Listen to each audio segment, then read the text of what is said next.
Hey Enneagram friend, this is Abby Rodriguez, your certified and IEA accredited Enneagram teacher and coach.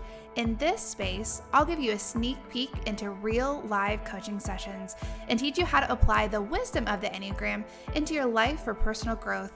The invitation each episode is to take on a posture of curiosity about yourself and others, so that you can shift from merely surviving to fully thriving in your everyday life. Visit my website at abbyrodriguez.com and listen into this episode to learn more. In this episode, I share the coaching space with an Enneagram 3 whose intention for coaching came out of a desire to avoid burnout in the midst of a very busy work season. We talk about the characteristics of Type 3, naturally striving to be even better than the day before, and how we can shift that into considering how to take even better care of ourselves than the day before. We also explore some of the elements of how Type 3 show up as leaders and some of the tendencies to be mindful of in their forward momentum. Okay, friends, I hope you'll listen in with curiosity and compassion and see what resonates in your experience. Well, as we come into this coaching space, I'm curious what feels most helpful for us to explore or look into in our time together. Sure. So I think my position is interim for a year, which is a really long time. And so I feel like I'm in a year-long interview. And so I think being an Enneagram 3 wing 2 particularly, it can be very easy for me to go, and then burn out. And so as I'm navigating, trying to, I guess, feel like I'm have to prove myself in a way, and that hopefully they are filling my position. So I don't have a job to go back to technically. I mean, I have a really great relationship with the institution and the vice president. So I don't think deep down I'm worried, but I do know that like, for example, I was sitting here running through a roster of people that were supposed to show up that may have not shown up when really my team should be doing this. And so, but it reflects poorly on me if it doesn't happen. And so that like achiever competition kind of piece is always an underlying part of who I am. So how do I try not to burn out through that process, I think, is number one. Because I was thinking about this earlier, because I was like, I bet that's going to be the first question she asks me. And then number two, I have a brand new team. So all of my live-in professional staff are new. And I would say we don't have the same sense of urgency, nor do we have the same level of desire to achieve. And it's not that they don't want to achieve, we're just at different places in that continuum. So how do I gently pull them along with me without me being not a bully? I'm not a bully, but I don't want my high need to achieve and to do well and to be the best that I possibly can every single day turn them off. Like I don't want that to turn them off. I tell the student staff this. I just got off RA training, which is why I sound the way I sound. But talking for 16 days straight in a mask, I'm like, but how I tell them, every night I go to bed and I reflect on my day, and I don't, let it fester, but I reflect and I go, what could I have done differently or better? And then how can I take that and use it the next day? I would say we're not in the same place, right? So, and I'm not for sure. None of them are threes. I think there's some twos in there. I think I have a 7 that reports to me. And so she always tells me that like we're gonna butt heads, and we do, and that's that's hard for me. So I think that's some pieces. So how do I bring my team along with me and help them see the vision for what we need to do and my vision for our department? And then how do I do all that without killing myself, really? Yeah. So. No, and those are really good questions, right? And they're so intertwined. So it's good even in some ways that you've listed them together, so we can kind of bounce around to them. So the first piece of this is, it's always this nebulous question of how do we avoid burnout, or the like work-life balance when, you live where you work and you interact with people's livelihood and after hours livelihood. And so even as you were talking through, I end the day thinking of how could I have done this better, or what could I have done differently next time? And I'm curious what it might sound like for you to instead ask, how could I take care of myself better the next day? So instead of how could I have looked better or performed better or spoken more eloquently or articulated this better, showed up with this team member, right? All these things that maybe there's kind of this critique that's coming up for you. To end the day with instead a rhythm of asking, what might I need from this day? What might have been lacking for me? I didn't eat very much today, right? There might be some really basic things like I wasn't hydrated because I was running from training to training to training, or I didn't get any downtime. I was just on the whole day, or I didn't have any meaningful conversations today. It was like a lot of me talking at people, but I don't feel like I really got to talk with people, right? So just these different needs in all different spheres. But I'm curious as I offer that of asking that question, what might I have needed today that I could offer myself that kindness tomorrow? How does that sound to you? Yeah, I think that that's a really good point. And I mean, as being a former hired professional, there are the days where you're like, did I eat today? Did I drink water? Did I go to the restroom? I don't know if I did. And and it's a very good point. With that, I think my problem is always I push that aside.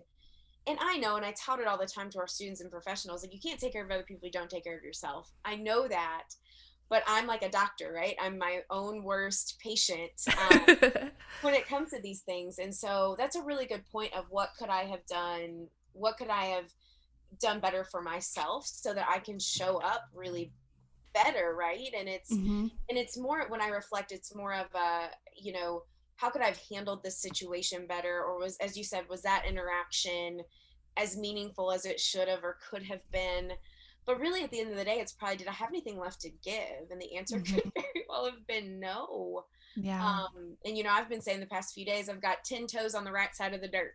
That that's where I'm at, right? That's sometimes that's my win for the day is I've got 10 toes on the right side of the dirt and I'm standing on my own 2 feet type deal. Mm-hmm. But that's a really great reminder. And at first I was like, oh crap, I don't have time to do that. But that's true.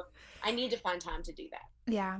And truly, it doesn't have to be like I escaped to the mountainside and I journal for days, right? It can truly be a 5 minute, even if as you're showering, right? It could be while you're doing something else, while you're meal prepping, while you're getting ready for bed and changing. Like it can be even while you're doing other activities. Maybe not. Maybe those things are too distracting and you do need to actually have a set aside. Like I sit in a chair for 5 minutes and I think about this. But in that too, you probably will, if you take it on as a rhythm and a practice, you'll probably start to identify some core things that keep coming up of, oh man, if this doesn't happen in a day, I feel really exhausted or I just don't feel good about the day, right? It's not necessarily this fatigue. It's more of like, gosh, I don't know that I provided much worth in this space today, right? And that can start to feel, soul sucking and tiring in its of itself. But as you can name those things and find some consistency in it, then that becomes your list. These are the 5 things that I really need. I need to have reminders to eat. I'm going to carve out time, especially with, taking on this new role and having an old role. I have done that so many times at higher ed. Where like you literally have to put on your calendar blocked off time for all the higher ups to not put on your calendar because you're eating or just different things too of I need to have a meaningful conversation. I need to have a debrief. So I'm going to call this person on my way home to process the day. But as you take on that rhythm, I think that you'll find some things that are like, here's the 5 things that keep coming up. And so these are what I need to establish in as kind of a scaffolding to hold me as I do my work and I show up well and I do this to the best of my ability. How does that sound as I offer that back to you?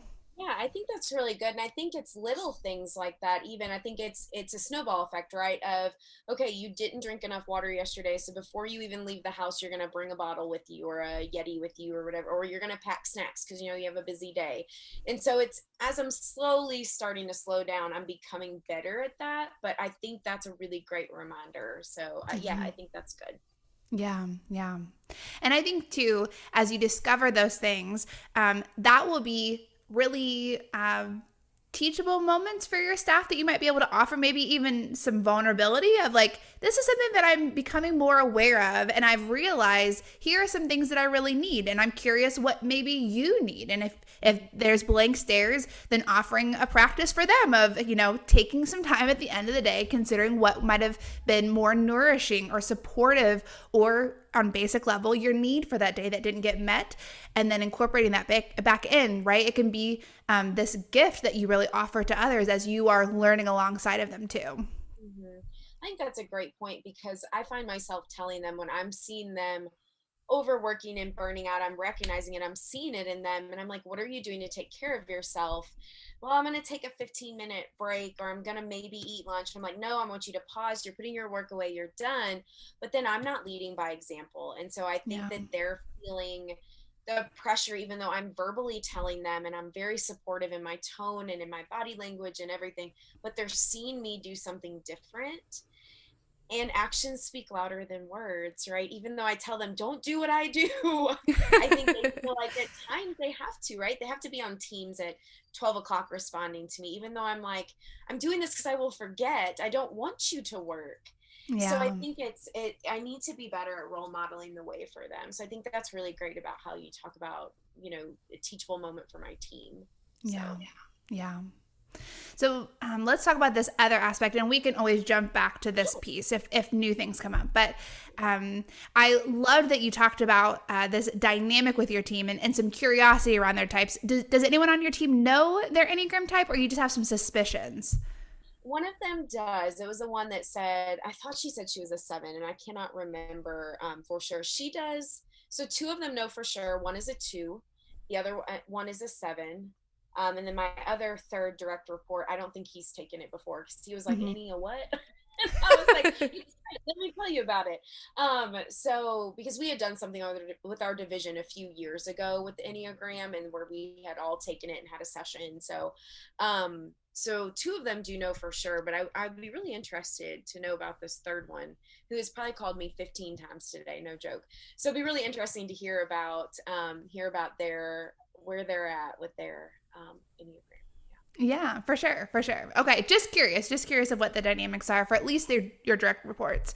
So, one of the things to be cognizant of for you as a 3 showing up in that leadership space is, you fall naturally into the assertive stance, right? So along with 3s, 7s, and 8s, different flavors between those numbers, they show up differently, but all in that forward momentum, future oriented. It tends to be what sometimes I feel like is like the hustle, right? Like you just keep going, and you know what you need to do, and you do those things. And it's not that other types can't hustle, but it's kind of like the air we breathe.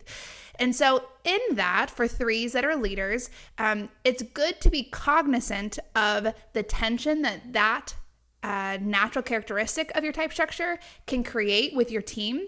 Because if you're not cognizant, it kind of creates almost this feeling of whiplash. You're going forward, you've attached yourself to the vision, you're doing the things that need to get done.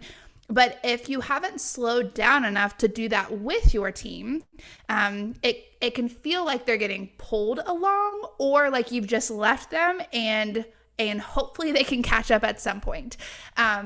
Because for 3s, there's just this natural orientation of knowing what needs to get done, being able to do those things, being able to avoid obstacles, to be able to do it as efficiently or quickly as you can.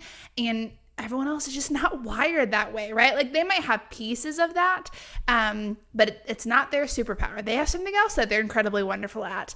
And so as a 3, being cognizant of that dynamic. And often what those in the assertive stance will find is that when they slow down enough to incorporate their team into it, it's actually much richer, and it's more life-giving, and people feel much more fulfilled or much more on board with the idea, right? If you're in this brainstorming space, or even in this visioning collaborative space, how are we supporting our people, that kind of thing. because there's buy-in, because they know that they're not just a piece of the machine or a piece of the puzzle. They were collectively making this decision or this vision or this conversation with you, and they get to move forward with you in that. So I'm curious, as I talk through that kind of whiplash dynamic, if that is something that you've experienced, or even just how that sounds to you as I share that with you. Yeah, I think my first reaction when I heard whiplash was, oh my gosh, I would hate to inadvertently create that feeling of whiplash for anyone, let alone my team that I really need to have my back, all the time. And I was sitting here taking some notes while you were talking, and the piece of it being richer when they feel like they're a part of it, that's something that we've been trying to do with their training and RA training. But then there's also times where it's like, the last person got here July 5th, and RA training was July 2nd or August 2nd. So it's like, we kind of just need to press pause and do. And it might be, I need to do what you would normally do, but we don't have the time for you to learn it. So I am dragging you along with me, as you said. And I hate that feeling of dragging, because it's tiring. Mm-hmm. It is tiring to drag the weight of 3 people behind you, while you're doing that. So I think it's trying to figure out, as we slow down, how do I continue to press pause and allow for them to step into their role and into their place. I don't want people to feel like they're a cog in a wheel. I don't ever want that, because, as you know, former higher ed, you feel that way and you're done. And they're not. That's not what they are. They are the lifeblood of our program. So, and I tell them that, and I think they believe it, but I think at times they don't feel it. Yeah. And so it probably is that whiplash that you're talking about. And so how do I press pause when we have a moment to press pause, recollect? And is it, do we need to do something social together? Is it that's not affiliated with work at all and then come back together? Or is it that we share a meal together and do some work things, which we did a lot during training? So yes, we need to do that. I'm just not for sure how it fits in and what's the best way to do that for the team. Yeah. In the midst of this, as you are, you said taking on some of these tasks that normally I would have them do it, but they don't know how to do it, right? So we need to do it because we need to get going. What are they doing in the meantime? Like, are they sitting in their offices bored, or are they filling their time with other things that are meaningful? That's a good question. And I don't know if I know the answer to that, because they're feeling this, a lot of stress. So we're open. We opened this past weekend. First year students moved in Friday, Saturday, returners. Today was their last official day, but they'll, slowly come in over the next few days. But prior to that, when we were prepping for opening, they're running around being stressed. I'm like, what are you doing? There's been a bulk of the things that kind of have been done or are being done. So when I ask you to do things and you're stressed, I'm not for sure where that disconnect is. And I am fearful when I say, well, what are you doing? It makes it sound like I'm chastising you, when really I'm just like, tell me what you're doing, because I want to help you prioritize better if that's maybe what the case is. And I think a lot of it is this overwhelming feeling of drinking from a fire hose, right? They're drinking from a fire hose with their training, from RA training. I can't do a whole lot to fix that other than check in. How can I make things maybe more of a bite-sized piece as opposed to a full, that fire hose moment? And I may not always be able to do that. So I don't think they're bored, at least from what they're telling me in their body language. I think that they've got plenty to do, because I also tried to give tasks of things that I knew that either they had the skills and the prowess to do, right? Or they could easily figure it out. If they didn't have all the information directly from me, I could send them in a place to go get the information or to meet with people or put a work order in, even if it was, and I hate giving people menial tasks to do. I hate doing that. And so I think that's probably where some of this is coming from too, is I just hate giving folks those small tasks to do, because sometimes it doesn't feel good. Yeah. So there's several pieces in there that you've communicated. So this last piece of not wanting to give people things that don't feel as purposeful or they feel menial, but then also, wanting to make sure that people are feeling good about what they're doing, or they're not bored, or whatever it is.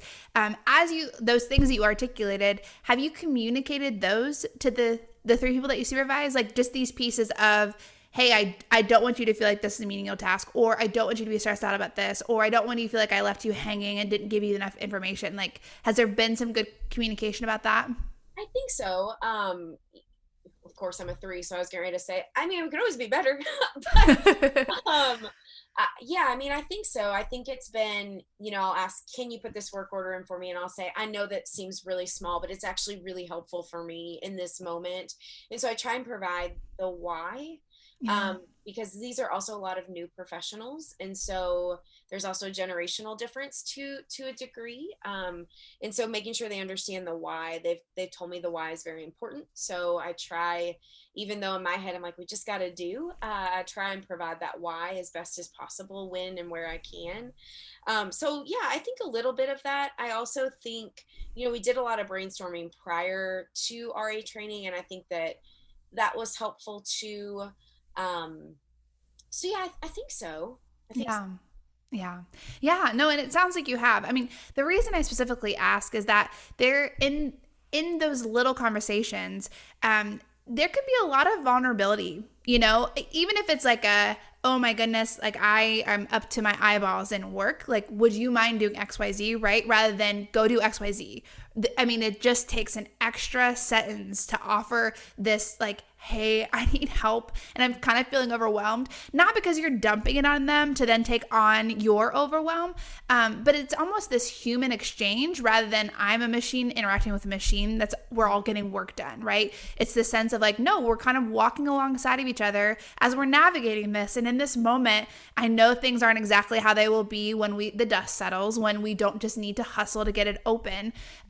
But I do need some help in this space, and I need you to be a little bit gracious with me that I didn't give you all the details, or this was kind of quick, or whatever it might be.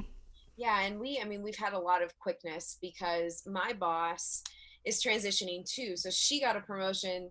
So that's where the interim, piece came from. So we're all in this place of newness and of transition and change, including the people that just started. So you really have no real bedrock other than the one person that has been here in her role for a bit, but she is a new foster parent, which is a wonderful, wonderful thing, but that's also a transition. And so we're all in these transitions. And so we talk a lot about grace and we talk about communicating. I mean, and I am a 3, but I feel like I'm a soft 3 where I emote a lot. And maybe too much sometimes, because I like to say, if I cry, I'm either angry, happy, whatever it might be, that's my go-to. And so, but I also say it's not real unless it falls. So that's the 3 coming in. So, I think that I hope that they see that vulnerability from me. I do try really hard to role model with that. And I thank them when they're vulnerable with me too. And so, because we work with people, we can't be machines. It's not an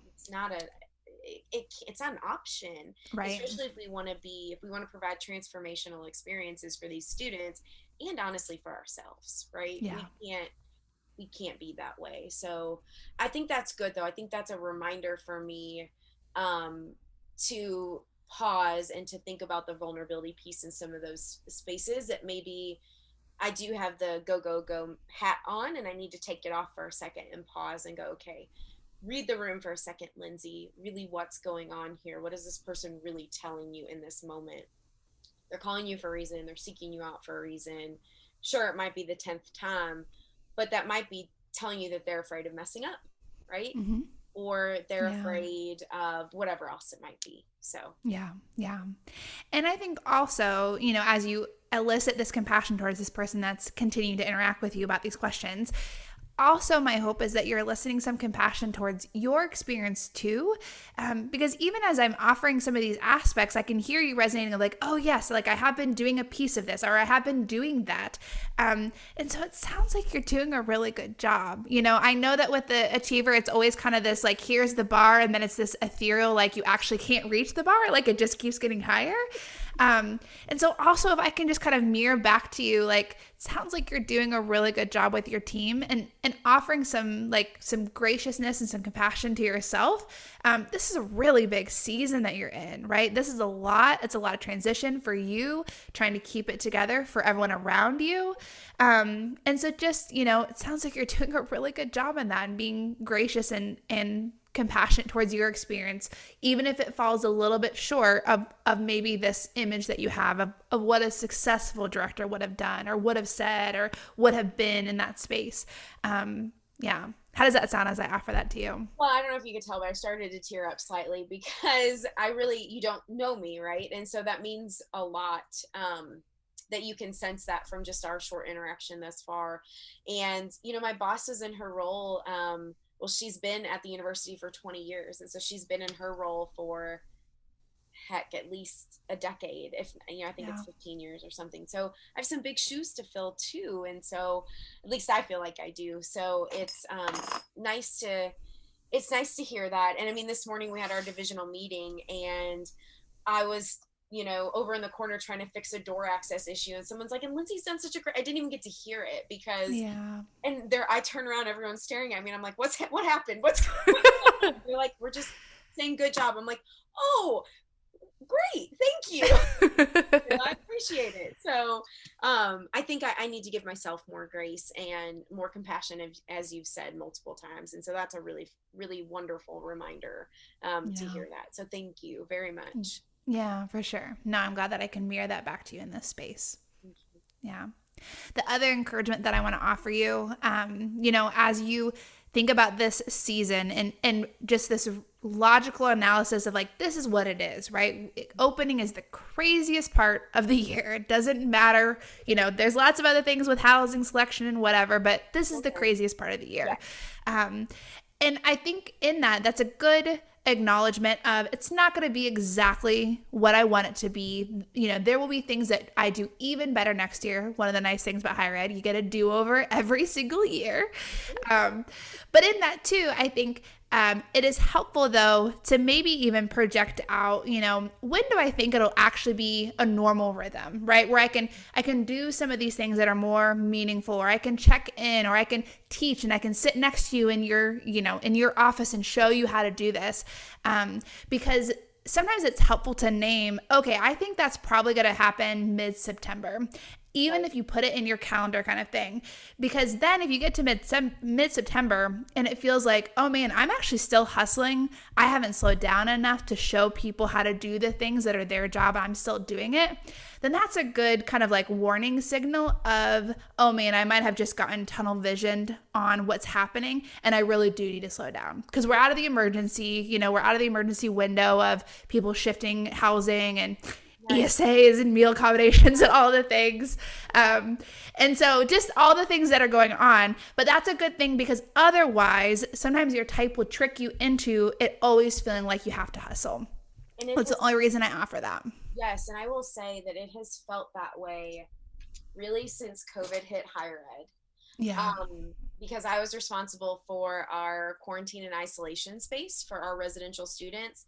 And I had the honor of writing our face covering protocol for the institution. And I did research on our cleaning and which is what got me to where I am now, where the VP could say, you did a fantastic job, Lindsay, you really stepped it up. Here you go, take on this new role.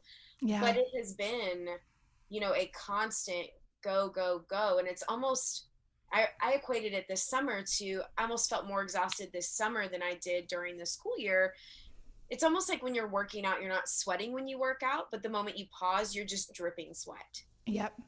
And so that is the easiest way I could say it is, it's almost like I made myself go, go, go, so I couldn't feel the exhaustion that was really there. And I don't want to get to that place again. And so I think that that's a really good reminder that innately who I am, I know that about myself, and that I will continue to behave that way. Because that's what I'm, I guess, programmed in a way to do without realizing it. And, I've got books on burnout. I've got several sitting here. I mean, I've got leadership books stacked up. My dissertation was on women and leadership and, all those things. So it's something that it's really important to me, but I'm not always the best about doing. And Yeah. so that's a really, really great, wonderful reminder. Yeah. Yeah. And that piece is true for all of us, right? That's why we need mirrors of people in relationships, supervisors that are really intentional with us. Because sometimes it's almost like we're too close to ourselves to coach ourselves. Yeah. You need some outside space too. And I think so much of what you're describing is just, threes have such a quick forward momentum that it's almost like their feelings can't catch up to them. And then all of a sudden something happens where there's a lull in the work, or life happens and you're all of a sudden sick and you're on your couch and it just slams into you. And so because that is a natural characteristic and is just true of the type structure, giving yourself some intentional spaces to pause and to gently allow it to catch up to you so that it doesn't slam and hit you because life forced you to stop. And sometimes that's as simple as protecting breaks, whether that is days that you're going to take off because you're still working on an actual university break, or maybe some other things, but to allow yourself to gently ease that back in so that it doesn't slam up against you. That's a really good, I'm a visual person, so that's so true, right? Whether it's our body says no and you're on the couch, or we say no and we're on whatever it is. But more than likely, I think with threes, it's our body catches up to us before, we do the opposite of that, where we take a moment to pause and to rejuvenate and to do those things. So, and I've said it to my boss recently. I'm like, we've been working till 2 a.m. almost for about a month. And I told her, I said, if we keep this up, we're both going to be just on the couch for weeks because we're exhausted. And so we have to press pause for ourselves before we're no good to anyone else. And of course we haven't been able to do that yet. But, tonight I'm going to go back to campus for just a few minutes after this. And then I'm going to come back and I'll be on the couch for the rest of the night. So, and I'm taking the class that I'm teaching in the morning. We're doing service. So, that'll be, even though it's work, it's different work. It allows a different part of my brain to do things. So that I think will be nice too. And so I think, like you said, even if it's, setting aside a period of time to take as a break, like lunch, I'm not going to schedule anything during lunch. I'm going to shut my door. I'm going to go to my house. I'm going to do whatever it is. I'm going to find a colleague I haven't connected with, and we're just going to laugh and do whatever it is. I need to be more intentional of taking that time. Because that will also role model for my team, for my student staff, for the students that I interact with. I don't want them to see this blonde woman running around campus 24/7 and she looks like she can never catch a breath. I want them to see me enjoying the work that I do and the people that I get the honor to interact with on a daily basis. Yeah. And what a gift that is, right? That our health and well-being can be a gift to others. It's not selfish. We always think about self-care as like, oh, that's narcissistic or it's selfish.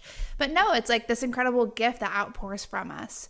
I love that. Thank you for sharing that sentiment. Yeah, no problem. Yeah. Well, unfortunately, we only have such a short amount of time. That's okay. But I so love getting to be in this coaching space with you and getting to connect with as a former housing professional, getting to connect with another higher ed professional. It's fun to relive it a little bit. So thank you for being in this space. Yeah, thanks for those nuggets of wisdom. And I truly plan to work on making those a part of my practice, and professionally and personally. So thank you so much. And let me know if I can ever be of any other assistance to you. So yeah, for sure. Okay. Well, until next time. Thanks. Bye. Bye. Hey, Enneagram friend, are you interested in learning more about how to use the Enneagram in your everyday life? I'd love for you to join one of the upcoming workshop series that I hold over Zoom. If you're new to the Enneagram, join the Enneagram Foundation series. It's helpful in learning foundational knowledge to use the Enneagram, but also to help you clarify your type if you're still discerning. If you are finding yourself in a season of being stressed or exhausted or maybe overwhelmed, join the Growth and Self-Care series. In that series, we learn more about your natural stress response, how to better manage it, and also how to incorporate mindfulness practices to be more balanced in our responses. Or if you're just trying to do relationships better understand your spouse, your mother-in-law, your coworkers, or really any relationship in your life, join the Enneagram and Relationships Workshop series. All of these series are coming up this season, and there's always new groups forming. The groups are limited to 15 participants because they're interactive and discussion-based, so you can truly learn the system and learn how to apply it in your everyday life. The workshop series fill up quickly, so register now at abbyrodriguez.com/Enneagram-sessions. I'll see you there.